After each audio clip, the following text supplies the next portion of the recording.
Chapter 6.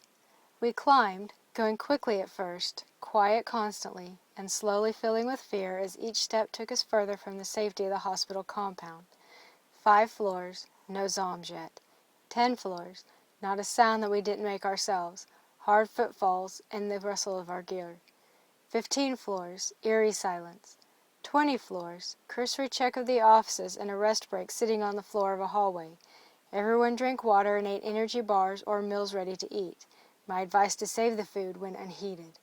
Although I was afraid of heights, I wanted to look out a window, even at nighttime, because I had not seen this city up close in a year, my view of the world being limited to the grounds around the hospital for several months. Searching for an office with a window view, I walked the halls. Except for the quarter-inch of dust on desks and chairs, some looked as though they were still being used. Several offices had broken windows where people jumped to their deaths during the riots of the first zombie attack. Other people were thrown. When that information hit the news, no one went to work or school ever again. Removing my goggles and pulling down my scarf, I looked out across Tulsa. From the high tower window, my acrophobia, my dizziness and panic that comes from high places, crept up, but I steeled myself, looked out into the distance and searched for landmarks. Nothing appeared as I remembered it. No streetlights flickered, no lights from buildings, no cars marked the streets with white and red dots. I tried to recall the neighborhoods where people preferred to live, preferred to work, and preferred to avoid. Now it was all the latter. Zombs were everywhere. My thoughts turned to Jim, and with sadness I wondered where he was and that he might need my help. How he annoyed me with stupid remarks, but also the times he sat beside me on my bed while my leg healed. He'd told me about his fishing trips with his dad, how he wrecked his first car while drag racing and sold the car to the tow truck operator. He'd told his parents it was stolen. He'd worked 2 jobs, nights and weekends, to scrape together enough money to buy a junker. Where was he now? Was he still alive? I looked beyond the city streets and towers of Tulsa to the lands beyond. The night sky and silent city distracted me from my tortured thoughts. The moon was full as it hung over the horizon to the east. It lit the treetops, empty buildings, and factories. Moonlight glinted from the pipes of the West Side refinery, but something was wrong. There were electric lights glowing there. I called Lopez to come look. "What is it?" he asked as he came into the office. "Electric lights." He stared for a long time and then said, "They're reopening the refinery." "I didn't know they could even drive," I joked. He didn't laugh. "Do you think it's our guys? Military?" I asked. He didn't answer. "Scavengers?" I asked. He shook his head as if he didn't know if it were zombies, some band of scabs, or even a civilian militia. We had no way to know. Although some traitors and scavengers were thought to have alliances with the Zom, that always sounded like fantasy to me. "Do you think the Zom leaders can do that? Produce gasoline?" Lopez ignored me, pissing me off. Instead of answering, he took a pair of binoculars from his pack and scanned the area. "Do you think they're jamming us from there? First the radios go dead, then the streets are barricaded, and now the refinery is operating? What is going on?" "Who cares? We find a frequency spectrum analyzer and get out. And then we find the jammer." "Yeah." "So what about the oil refinery?" "Not my problem."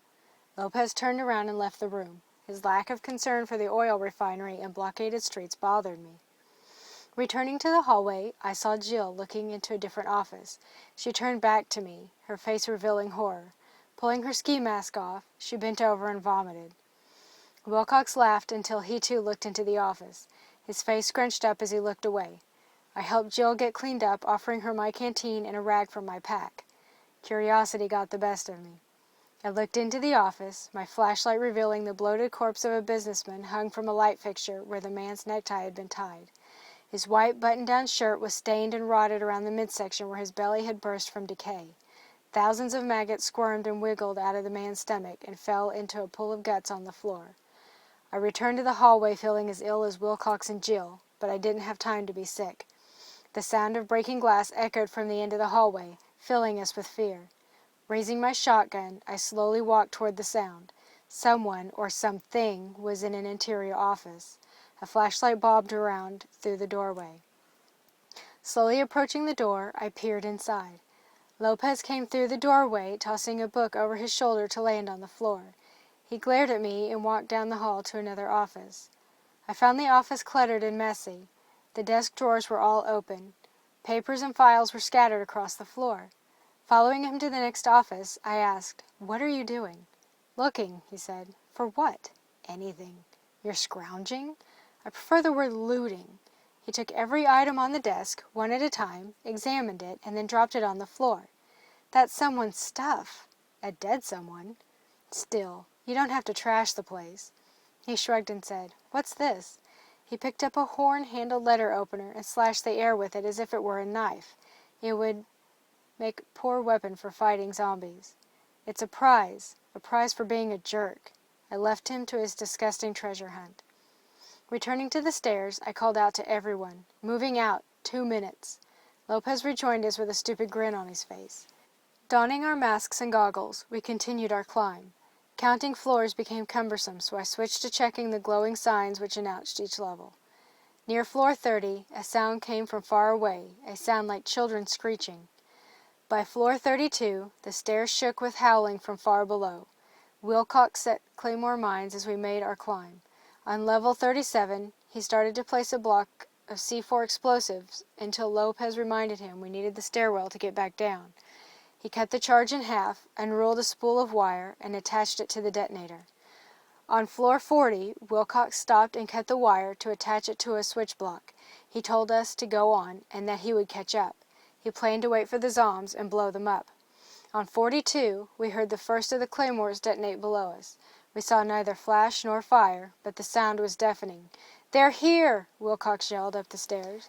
Pointing to Connors and Escobar, Lopez said, "You two, level 51, roof of the building. Check for power to the antennas." "Which ones?" Connor asked.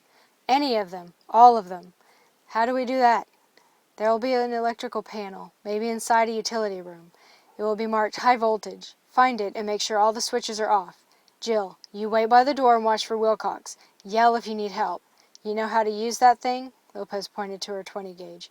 "Damn straight," she said, and I almost laughed at seeing her standing there like a soldier and not backing down from the challenge. "Good. Julie, you're with me. This way," he said, heading toward the hallway. "We need a spectrum analyzer. It'll be in a tech lab, workroom, any place with electronics. What we're looking for is a tool." His description didn't help me understand exactly what to find.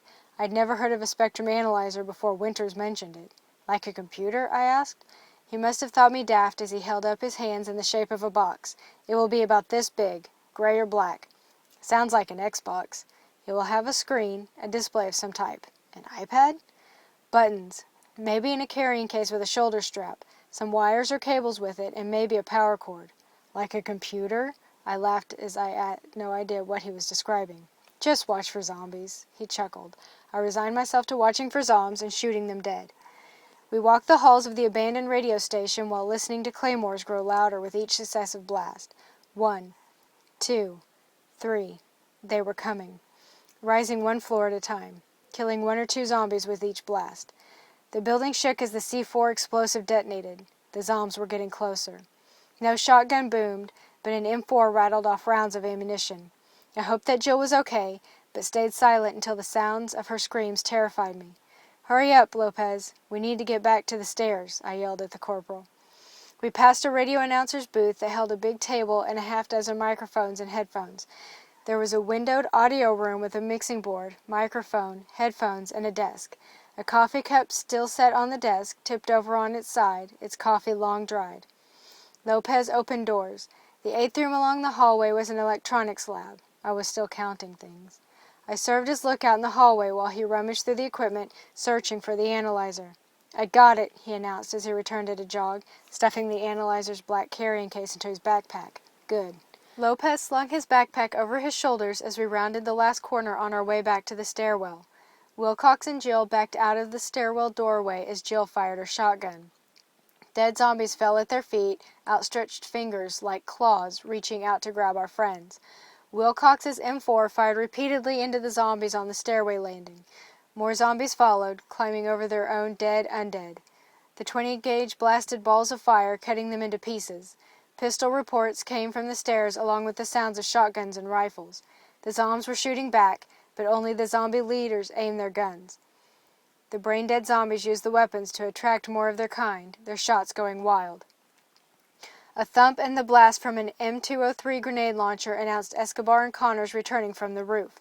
With the enemy in a crossfire, Connors and Escobar above, and the rest of us on floor 42 shooting through the doorway, the zombies died. They could come up the stairs only one or two at a time.